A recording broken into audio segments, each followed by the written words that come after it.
think that, ignoring feedback was a really easy way to put it, but I think sometimes we interpret the feedback the way we want it to. So I always think that it's a good idea to have a third party involved when you're looking at feedback, because they have the clarity to be able to see it a little bit different.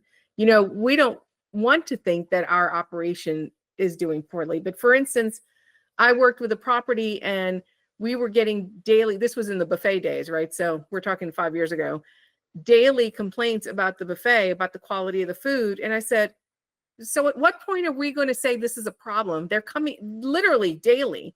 And the general manager said, but the buffet is always full. We don't have a problem. And I said, the buffet is always full because that is the only place to eat on the property. It's the only place people could use their points. So it's not that they were choosing to go there because they liked it necessarily. They were choosing to go there because they had points and they might as well use them.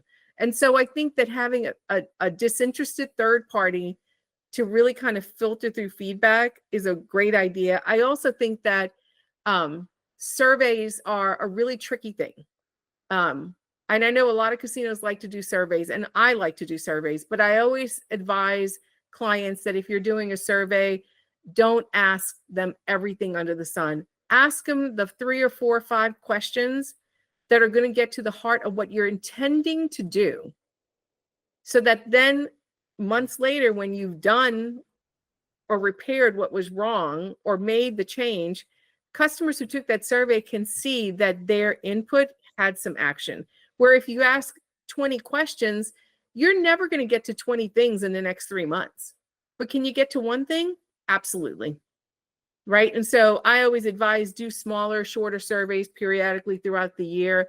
And the other thing is focus groups, because I think that surveys where you check the boxes and then, there's this tendency for people to pick the middle a lot of times.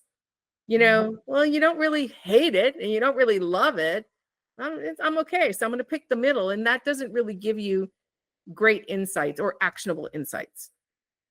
I think a really good thing is focus groups, because properly trained moderators for focus groups can really get to the heart of things in the discussion. You hear language and you hear the words and you start to realize, oh, now I know what's going on.